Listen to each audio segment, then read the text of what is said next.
Abra aí comigo a sua Bíblia no Salmo 103. Salmo de número 103. Eu dei o tema para esta reflexão, o Senhor das edificações. O Senhor das edificações. Semana passada nós falamos aqui sobre a importância das edificações.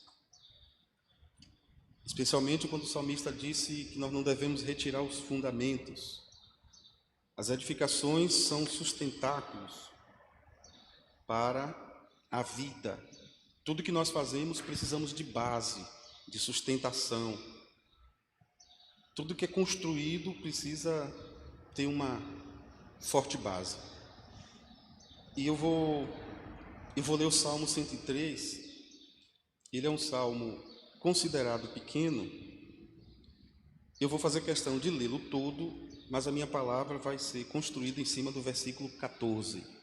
Assim diz a palavra do Senhor. Bendize, ó minha alma, ao Senhor, e tudo que há em mim, bendiga ao seu santo nome. Bendize, ó minha alma, ao Senhor, e não te esqueças de nenhum só dos seus benefícios. Ele é quem perdoa todas as iniquidades. Ele quem sara todas as tuas enfermidades. Ele quem da cova redime a tua vida e te coroa de graça e misericórdia. Ele quem farta de bens a tua velhice, de sorte que a tua mocidade se renova como a da águia. O Senhor faz justiça e julga a todos os oprimidos. Manifestou seus caminhos a Moisés e os seus feitos aos filhos de Israel. O Senhor é misericordioso e compassivo, longânimo e assaz benigno. Não repreende perpetuamente, nem conserva para sempre a sua ira. Não nos trata segundo os nossos pecados, nem nos retribui consoante as nossas iniquidades. Pois quanto o céu se alteia acima da terra, assim é grande a sua misericórdia para com os que o temem. Quanto dista o oriente do ocidente, assim afasta de nós as nossas transgressões. Como um pai se compadece de seus filhos, assim o Senhor se compadece dos que o temem, pois Ele conhece a nossa estrutura e sabe que somos pó. Quanto ao homem, os seus dias são como a relva, como a flor do campo, assim ele floresce. Pois soprando nela o vento, desaparece, e não conhecerá daí em diante o seu lugar. Mas a misericórdia do Senhor é de eternidade a eternidade sobre os que o temem, e a sua justiça sobre os filhos dos filhos, para com os que guardam a sua aliança e para com os que se lembram dos seus preceitos e os cumprem. Nos céus estabeleceu o Senhor o seu trono, seu reino domina sobre tudo. Bendizei ao Senhor todos os seus anjos, valorosos em poder, que executais as suas ordens e lhe obedeceis a palavra. Bendizei ao Senhor todos os seus exércitos, vós, ministros seus, que fazeis a sua vontade.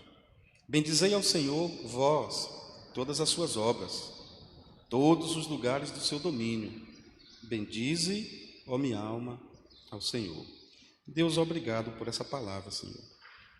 Fica parecendo um jargão religioso, mas eu faço questão de orar pedindo ao Senhor iluminação do Teu Espírito Santo. Nós não precisamos mais de inspiração, porque inspirada é a palavra, mas precisamos de iluminação para que isso nos inspire ao total compromisso de obediência à Tua palavra, em nome de Jesus. Amém. Queridos irmãos e irmãs, Salmo 103 é considerado por alguns uma Bíblia condensada. Billy Graham, Spurgeon, John Wesley, Calvino, Armínio, quase todos disseram que João 3,16 é a Bíblia num tapa só, num vulto só. Mas grandes reformadores, grandes estudiosos, tanto do passado, do século XII, XIII, XIV, os pais da igreja, boa parte deles, além de citar o Salmo 103, no caso, por exemplo, de Spurgeon, considerado o príncipe dos pregadores, no caso de Calvino, considerado um dos grandes reformadores, eles consideraram o Salmo 103 uma Bíblia dentro da Bíblia. E eles chegaram a dizer, no caso de Spurgeon, que se a Bíblia não existisse, entre aspas, o Salmo 103 conteria todo o conteúdo necessário para a vida cristã.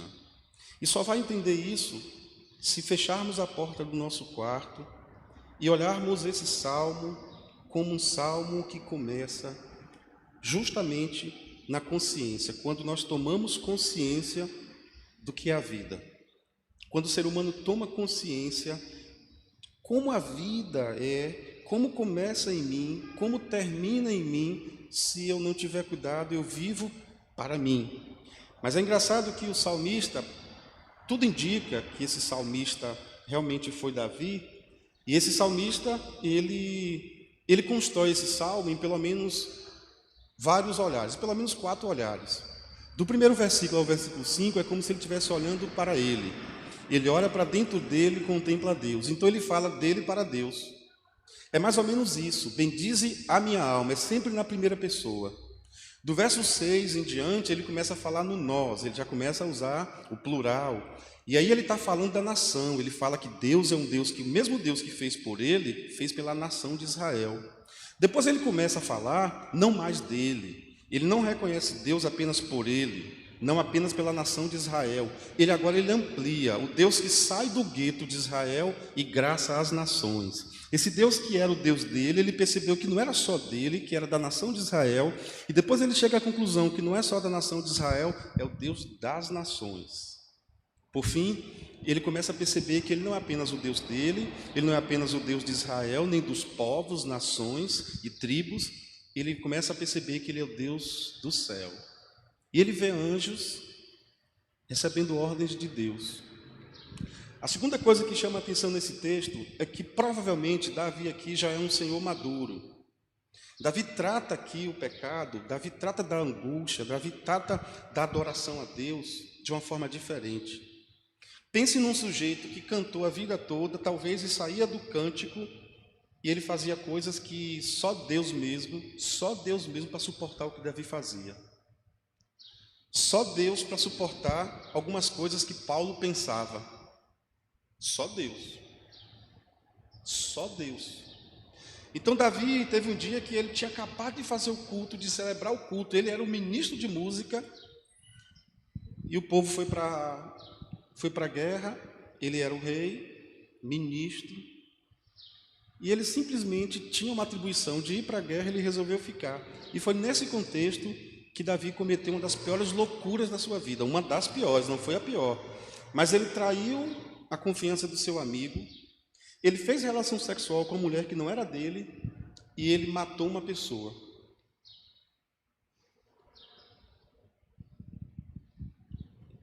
Então Davi é esse sujeito. E agora ele está numa fase da vida que ele começa a dizer: meu pai amado, o que é que eu vou fazer da minha vida? Diante de tudo que eu já passei, diante de tudo que eu já fiz. Irmãos, eu sei que está em casa, nós que estamos aqui, deixa eu te fazer uma pergunta. Se as coisas que você já fez, já falou e já pensou, se eu colocasse aqui um cabo na nossa cabeça aqui, se existisse um cabo com um capacetezinho aqui na cabeça, e aí isso mandaria ondas para lá, ondas visuais e sonoras, e os meninos projetariam aqui. O que foi que nós fizemos essa semana? Pensamos. Menino, já pensou se passasse tudo aqui? Eu nem vou usar vocês, porque vocês devem ser muito santos. Eu vou usar pastor. Menino, se passasse tudo que eu pensei aqui essa semana, misericórdia, busca outro pastor. Busca outro. Então Davi, esse sujeito que ele olhava o que ele pensava, o que ele sentia, ele fazia uma profunda introspecção. E ele chegou à conclusão de que se ele fosse Deus, ele dizimaria a vida dele. Se ele fosse Deus, ele matava ele. E aí ele começa a perceber que Deus é um Deus de outro tipo de exército. Davi conhecia um Deus dos exércitos que matava. Era esse o Deus de Davi. E agora Davi descobre um Deus que é Deus de um outro tipo de exército. O exército dos arrependidos. Mesmo que caídos, se arrependidos, o Senhor os levanta. Então ele começa a dizer: bendiz a minha alma ao Senhor e tudo que há em mim, bendiga o teu santo nome. Pronto, tá bom demais. Você começa a perceber que ele vai nessa caminhada de adoração, de reconhecimento, reconhece que Deus é por ele, que Deus é pela nação de Israel, que Deus é pelas nações, tribos, povos, que Deus é do céu.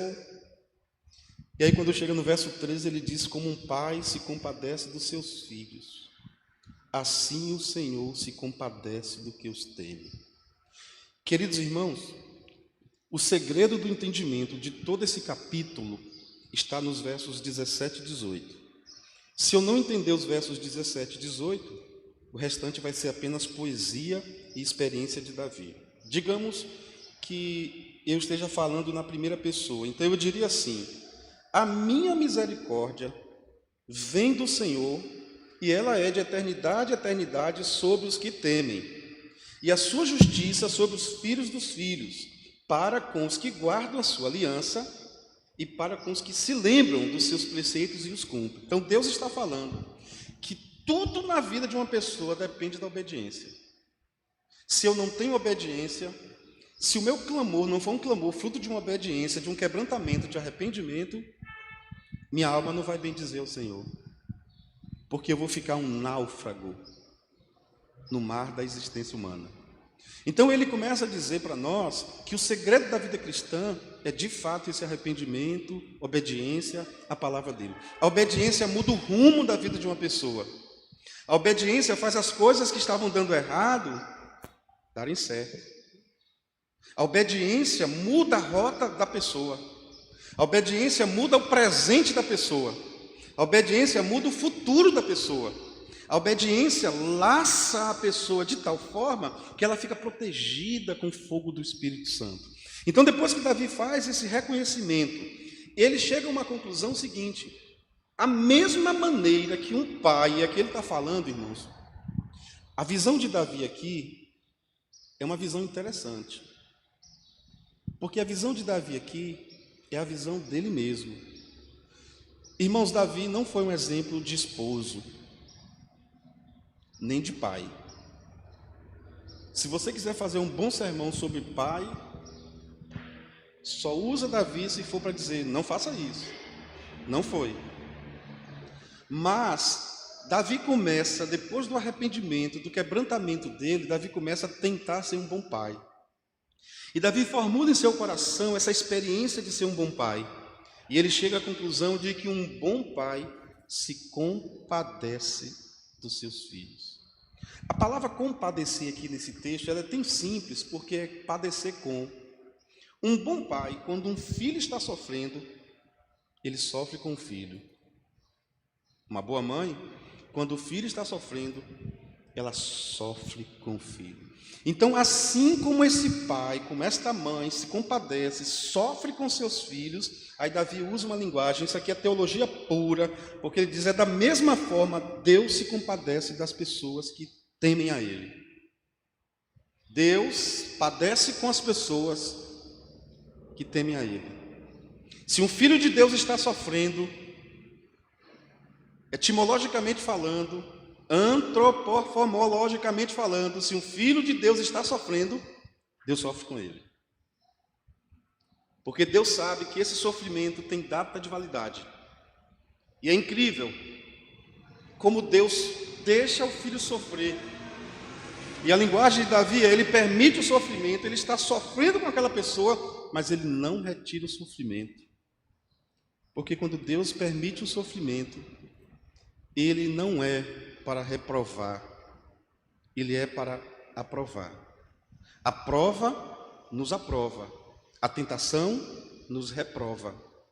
A prova nos aprova, a tentação nos reprova. Então ele sofre com seus filhos. A outra coisa que esse texto nos ensina, o Deus das edificações, é que Jó, sofrendo tudo que sofreu, A impressão que eu tenho é que Jó tinha tudo para na primeira prova de Jó, Jó abandonar tudo. Eu não sei se eu teria estrutura de chegar à segunda prova, principalmente porque veio do céu. Então Deus conhece a nossa estrutura, Deus sabe que somos pó e Ele é um Deus das edificações. E no verso 14, quando ele diz, pois Ele conhece a nossa estrutura, o que Ele está querendo nos dizer assim, olha, vamos ali em Jeremias 18, vamos ver como você é formado, e Deus está usando essa mesma linguagem de Jeremias 18. Eu conheço a sua estrutura. E ele vai à casa do oleiro, e há um oleiro com um pé na roda trabalhando, e ele está formando, pegando barro, amassando barro e fazendo um vaso. Ele conhece a nossa estrutura, meus irmãos, porque em Gênesis 3, em Gênesis 2, diz que o homem foi criado do pó da terra. Deus conhece a nossa estrutura porque Ele foi quem pegou o pó para nos fazer. E vamos ver aqui, irmãos, Gênesis capítulo 3, verso 6. Me ajuda aí, Gel. Gênesis capítulo 3, verso 6. E depois o 7. Vamos primeiro no 2, 7. Desculpa, 2, 6 e 7. Olha o que diz esse texto. Mas uma neblina subia da terra e regava toda a superfície do solo. Então, Gel, por favor, volta um pouquinho aí. Veja bem o que a Bíblia está dizendo. Mas uma neblina subia da terra. Repare bem, não descia. Uma neblina subia da terra. Como assim? Mormaço? Vapor?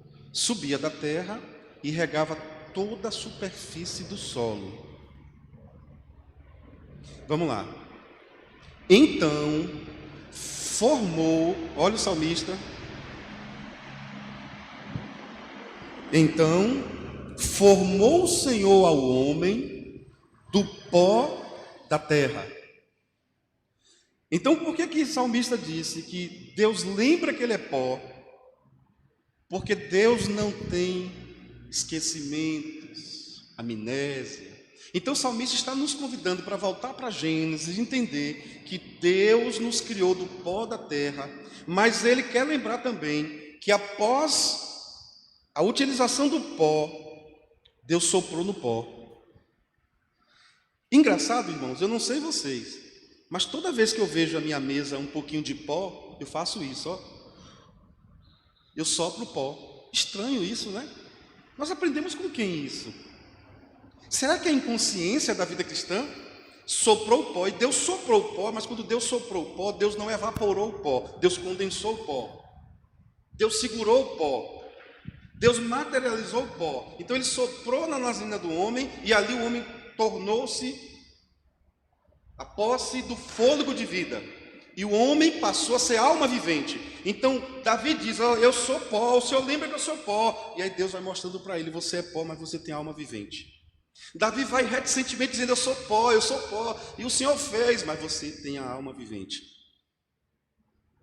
Vamos na primeira carta aos Coríntios, capítulo 10, verso 12 e verso 13.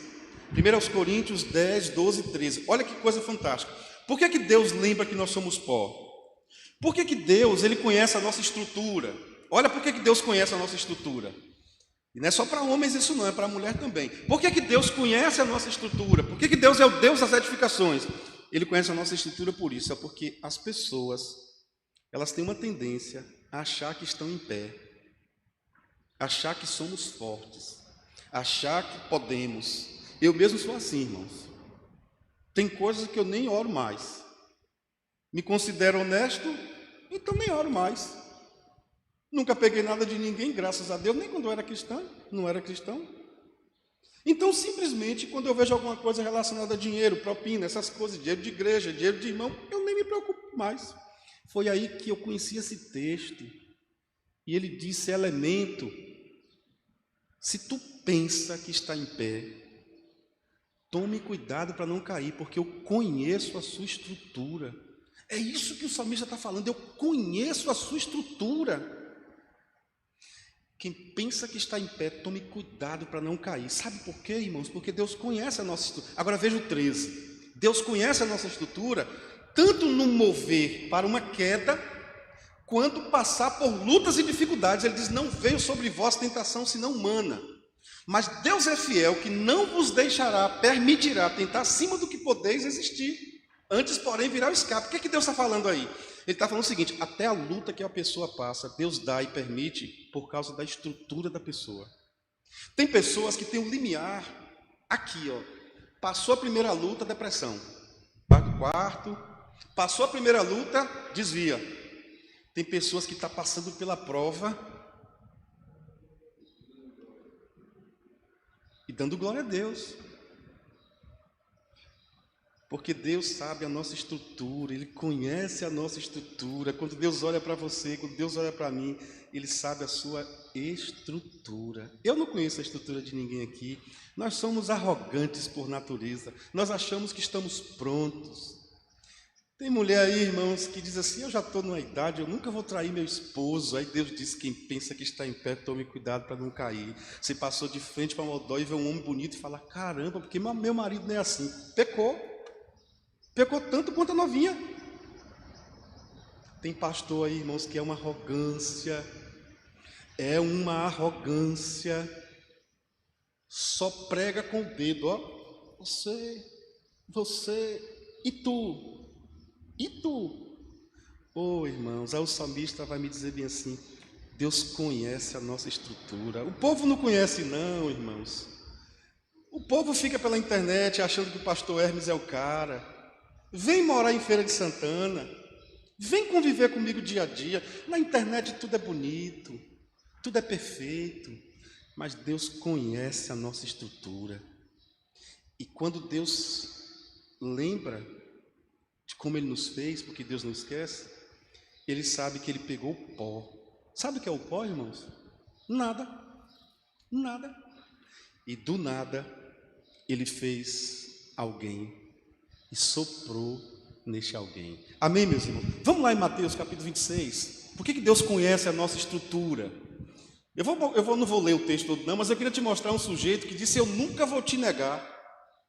Eu nunca. Para onde o Senhor for, estarei com o Senhor. E se todo mundo te abandonar, eu nunca vou te abandonar. Mateus 26. Você já sabe o que eu estou falando? Não vou nem falar muitas vezes. Quem é? Pedro. Pedro disse nunca. Nunca. Ô Pedro, eu conheço a sua estrutura. Ô Pedro, leve a mal não, Pedro, mas antes que o galo cante, tu vai me negar 3 vezes. Olha, quando o galo cantar, vai uma flecha assim no seu coração. Não falei? Está aí, Mateus 26. Eu nunca, mas Deus conhece a nossa estrutura. Ele lembra que nós somos pó. Então o que ele está querendo nos mostrar é que ele conhece a nossa estrutura e lembra que nós somos pó. É o que ele quer mais que lembremos, é que assim como Deus sabe que eu sou pó, primeira coisa que eu preciso entender é que Deus lembra que eu sou pó, guarde isso no seu coração. Eu também preciso lembrar que sou pó. Eu não posso esquecer que sou pó. Mas pastor, eu me recuso, eu determino que eu não sou mais pó, que eu sou um homem de Deus, que eu sou a mulher de Deus. Você é pó, eu sou pó, nós somos pó, e do pó viemos, para o pó voltaremos. Ele lembra que nós somos pó. Davi reconhece a sua miserabilidade, Davi reconhece a sua miséria, Davi reconhece a sua inutilidade, mas ele também reconhece a grandeza do Deus que nos fez. Louvado seja o nome do Senhor. Eclesiastes capítulo 12, verso 7. Coloca para mim aí, Gel. Olha o que diz Eclesiastes capítulo 12, verso 7. Melhor, 12, 7. Desculpa, Gel. 12, 7. Melhor, não, está errado, Gel. Não está indo, não? 12, 6, espera aí.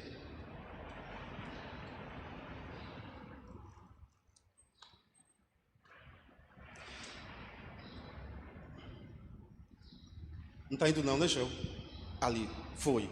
Olha bem, é bom que saibamos que quem está falando aí, provavelmente, 99,9%, quem está falando aí é Salomão, que foi criado aos pés de Davi, é um filho de Davi. E o pó volte à terra, como o era. E o espírito volte a Deus, que o deu. Queridos irmãos, quando a gente lê esse texto, as pessoas acham assim, ele está falando para os crentes. Todo ser humano tem um espírito. Todo ser humano tem espírito. Mas o espírito convertido a Jesus, ele vai morar a eternidade com Jesus. O espírito não convertido a Jesus, ele vai morar a eternidade, porque todos nós vamos para a eternidade, gente. Não é só o evangelho que vai para a eternidade, não. Todos nós vamos para a eternidade. Uns com Jesus, outros no fogo eterno, no fogo que arde com enxofre, no inferno. Então nós vamos perceber que o louvor de Davi, a gratidão de Davi, é um reconhecimento de quem é Deus. Ele mantém o seu coração com uma aliança profunda com esse Deus. O Deus que lhe fez como pó, mas lhe deu a honra de ser chamado filho de Deus. Um Deus que mantém a sua aliança com Davi.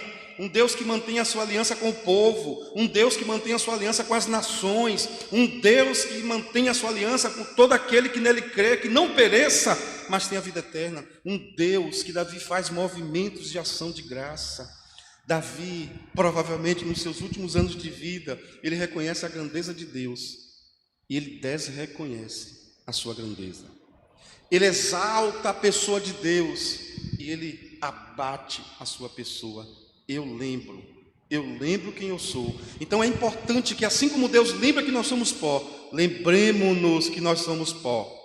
Lembremos-nos que nós somos pó. Mas tem uma outra coisa que é preciso também eu entender. Pelo que Davi me mostra aqui, assim como um pai se compadece dos seus filhos, e a sequência dele é que ele conhece a nossa estrutura, ele sabe que nós somos montados na olaria de Deus. Eu fico pensando, irmãos, uma outra lição aqui que é muito pertinente para a vida cristã. Eu preciso lembrar que o meu irmão, a minha irmã, também é pó. E se eu viver achando que o meu irmão ou a minha irmã é superior ou inferior, eu estou pecando contra Deus. Eu preciso lembrar que assim como eu sou pó, os meus irmãos, as minhas irmãs também são pó. Então a resposta que Davi dá ao seu coração é pedindo a Deus: Senhor, me livra do pecado, perdão, gratidão. Ele começa a dizer: Senhor, me ajuda.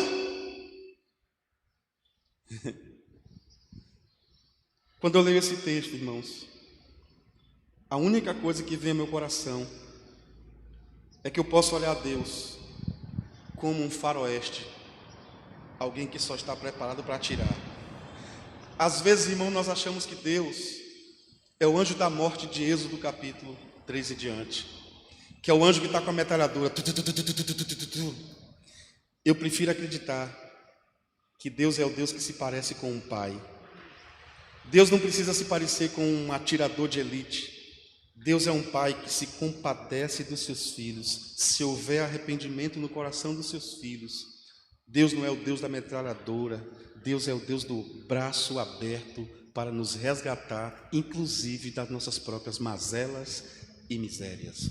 Engraçado, irmãos, tem um livro de Spurgeon que eu não consigo lembrar agora, mas ele diz assim: ainda que eu tenha mais de 1000 penas para escrever o que está escrito no verso 14 e 13 desse Salmo 103, que ele nunca conseguiria registrar mais de 1000 penas. Para você ter uma ideia, uma pena em Israel, tamanho a dádiva que eles recebiam de Deus na escrita, uma pena em Israel dava mais de 5 anos, bem utilizada na mão de um escritor.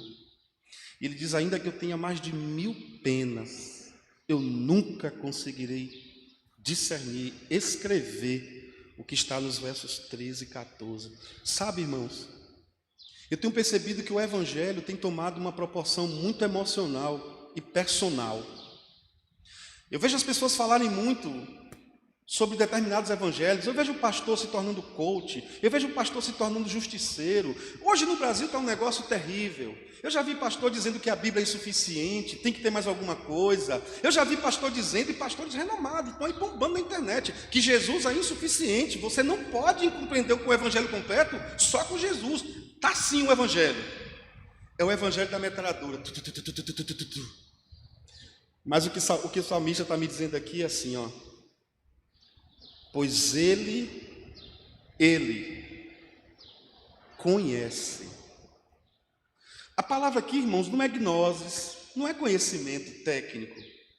E por que eu acho, por conta dessa expressão, ele conhece, que o evangelho está tomando contornos perigosos? Preste bem atenção, especialmente os psicólogos que estão aqui comigo agora, para me, ore por mim. Olhe bem.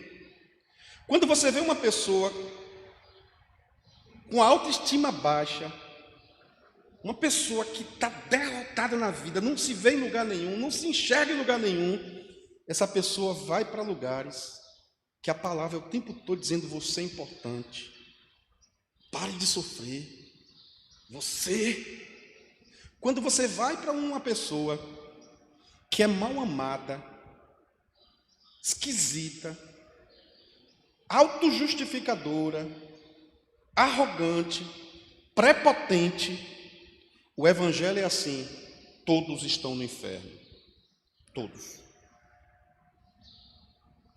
Porque o evangelho está tomando contornos da personalidade do discípulo. Estamos, cada dia que passa, saindo da edificação do discipulador. Estamos criando o evangelho de acordo com os grupos. É como Paulo disse. Uns de Paulo, outros de Apolo, e ele ainda coloca que tem um grupo que dizia: nós somos especiais porque nós somos de Cristo. E aí o próprio Paulo dá uma saraivada de sabedoria: está Cristo dividido? Então Deus das edificações é aquele que quer mostrar que Ele conhece a nossa estrutura e que Ele nunca vai esquecer que nós somos pó. Você pode cantar bonito aqui, viu, Cláudio? Ô Ellen, você pode cantar bonito aqui. Ô meu Deus, meu irmão, você pode tocar como for. Você pode fazer a palestra aqui discernindo cada palavra do grego e do hebraico. Deus olha e diz assim: pó. Você pode ser a pessoa mais importante no meio religioso. Deus olha e diz: pó. Porque Ele não esquece que nós somos pó. E com isso, irmãos, eu preciso entender que não é porque eu sou pó que eu vivo pecando, não é porque eu sou pó que eu fico na lama, é porque eu sou pó que eu busco a misericórdia de Deus, é porque eu sou pó que eu aceito a graça de Deus, é porque eu sou pó que eu lembro que eu preciso de Deus, é porque eu sou pó que eu não fico na lama, é porque eu sou pó porque eu sei que se eu cair na lama, eu me solto. Porque pó, quando cai na lama, ele se solta, ele se mistura. Pois Ele conhece a nossa estrutura e sabe e lembra que nós somos pó. Eu quero finalizar essa palavra, irmãos, mostrando uma pequena palavra que está aqui. Ele conhece a nossa. Que legal, gente! A nossa. Eu acho interessante como Deus tem essa capacidade de colocar o grupo num copinho para ninguém sair. Para não ficar dizendo assim: não, Aparecida é educadora religiosa, essa aí está fora. Vem cá, minha filha, entra no copo. Não. Não. Entre no copo. Ele conhece a nossa estrutura, ó. Ele conhece a nossa estrutura. E nós temos uma estrutura que pode negar Jesus. Nós temos uma estrutura que pode vender a Jesus. Nós temos uma estrutura que por pouco nós vamos parar dentro de uma caverna como Elias. Nós temos uma estrutura que diante de uma palavra de Deus podemos dizer: eu não vou porque eu estou com medo. Porque eu sou um homem de lábios impuros e habito no meio de um povo de impuros lábios. Os meus olhos viram o rei. A minha estrutura é para negar Jesus. Porque eu sou pó, eu entro numa caverna como Elias e Deus me alimenta e Deus diz assim: come e beba porque a caminhada é longa e daqui a pouco eu entro de novo. Porque eu sou pó como Elias, eu tento de todas as formas me fazer de forte e eu chego com arrogância a dizer bem assim: Deus, todos os profetas sumiram porque eu sou pó, eu sou arrogante. Todos os profetas sumiram, eu fiquei sozinho. E Deus disse: ô Elias, se você está achando que você é o último morango do bolo, Ô Elias, eu separei mais de 7.000, eu tenho uma vontade de perguntar a Deus, ó Deus, foram quantos mesmo assim? Mais de 7.000 quantos? Elias tomou um susto. Como? Elias, porque eu não dependo de homem. Porque o tempo todo eu lembro que o homem é pó e veio todos erraram, todos pecaram e destituídos estão da glória de Deus. Então, meus queridos irmãos, para nós finalizarmos mesmo, Ele conhece o nosso temperamento. Você conhece o seu temperamento porque Deus conhece a sua estrutura. Ah, pastor, o meu temperamento é assim, eu sou extremamente sanguíneo. Irmão, você é sanguíneo? Já não conhece que você é sanguíneo? Pede ao Espírito Santo para te ajudar. Você não tem que ficar por aí dizendo, eu sou sanguíneo, comigo é assim mesmo. Não. Se você conhece-te como Deus te conhece, comece a lutar contra. Comece a minimizar. Comece a clamar a Deus para que você seja diferente. Eu preciso fazer isso na minha vida. Ele conhece a nossa estrutura. Você conhece a sua estrutura? Você conhece o seu temperamento? Eu gosto da palavra temperamento, que tem a ver com tempero. É algo que você joga e fica ali. Mas eu posso mudar o tempero. Eu posso mudar o tempero. Tudo é possível que crê. Você conhece a sua personalidade? Como é a sua persona? Deus conhece. Você conhece? Deus conhece os nossos pensamentos. Ele sabe a estrutura dos seus pensamentos. Ele conhece a topografia dos seus pensamentos. Você conhece os seus pensamentos? Você sabe quando você começa a pensar numa coisa que você já cai naquele buraco? Quando você recebe uma mensagem, você começa a pensar, a dialogar, você cai naquele buraco, você não já conhece? Ele conhece as suas forças. Você sabe quais são os seus pontos fortes? Aquilo que você sabe, olha, eu tenho esse ponto forte, eu tenho temor a Deus. Isso é um ponto positivo na minha vida. Eu obedeço meus pais. Eu tenho um ponto forte na minha vida. Eu nunca levei nada de ninguém, nunca lesei ninguém. Eu tenho um ponto forte, quando eu quero uma coisa, eu determino. Então eu vou determinar em nome de Jesus, eu vou orar, eu vou clamar, eu vou ler mais a Bíblia. Ele conhece as suas fraquezas. Você conhece as suas fraquezas? Pedro tinha uma grande fraqueza, irmãos, que Deus traduziu, transformou a fraqueza em virtude. Pedro era precipitado. A Bíblia diz que uma pessoa precipitada está prestes a cair. A palavra precipitação é precipício, está prestes a cair, está chegando lá. Pedro era essa pessoa precipitada, ele andava no precipício. Ele era sempre o primeiro a tomar Deus vai, tira de Pedro isso, trabalha na personalidade dele, trabalha no temperamento dele, e ele é utilizado dessa forma para o advento do Pentecostes, para a inauguração da igreja como instituição. Só Deus para fazer um negócio desse. Ele conhece a nossa vulnerabilidade. Você conhece as suas vulnerabilidades? Ele conhece as nossas insistências. Tem coisas que nós insistimos, teimosamente insistimos, e Deus está mostrando que não é, mas nós somos teimosos. Ele conhece as nossas insistências teimosas. Ele conhece os nossos pecados. Você conhece os seus pecados? Você já fez uma confissão de pecado essa semana? Parece, eu acho que eu sou muito menino na fé, mas todos os dias eu começo a lembrar o que eu fiz. Um dia desse um cara me cortou no trânsito, irmão. Eu nem vou falar o que eu pensei para vocês não irem embora, mas eu olhei para aquele cara, quando ele me cortou daquele jeito, que quase bateu no carro, eu falei, fita misericórdia. Mas eu fiquei com tanto ódio no meu coração. A primeira coisa que eu tive vontade foi de acelerar e encostar nele. Aí o Espírito, ele tem me ensinado que eu me conheço. Irmãos, uma das maiores virtudes cristãs é o quebrantamento. Porque uma pessoa quebrantada, diz a Bíblia, que um coração contrito e quebrantado, eu não desprezarei. Então ele lembra, e eu também quero lembrar. Eu lembro que os meus irmãos também são. E eu quero que o Espírito Santo, como bom engenheiro, me ajude a entender essa minha engenharia, essa minha estrutura. Porque Ele conhece a nossa estrutura, Ele conhece a nossa engenharia. Porque Ele me fez de uma forma especial. E o Adam Clarke diz que Ele me fez com material ruim, mas com uma mão boa. Interessante isso, né, irmãos? O material é ruim, mas a mão é boa. E por fim, o pó. Como Ele sabe que eu sou pó, Ele sopra na minha vida. Vocês já viram João capítulo 3, verso 8? Tem como colocar para mim aí, João capítulo 3, verso 8. João capítulo 3, verso 8. Olha o que diz esse texto. O vento sopra onde quer. Ouves a sua voz, sopra, está vendo? Sopra. Ouves a sua voz, mas não sabe de onde vem, nem para onde vai.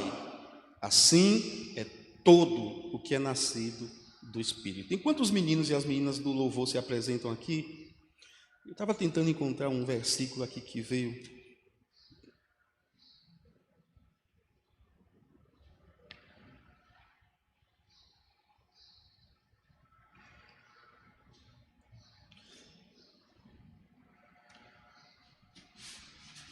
Então ele lembra, ele não esquece que nós somos pó. Gel, vamos finalizar com Gênesis capítulo 3, verso 19.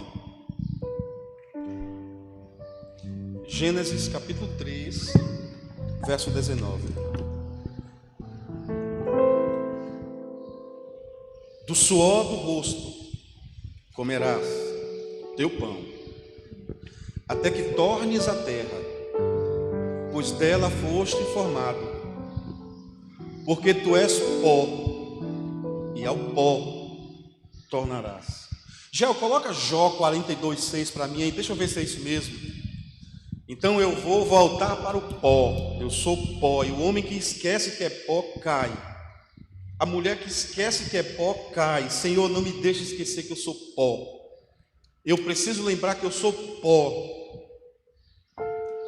Jó 42:6.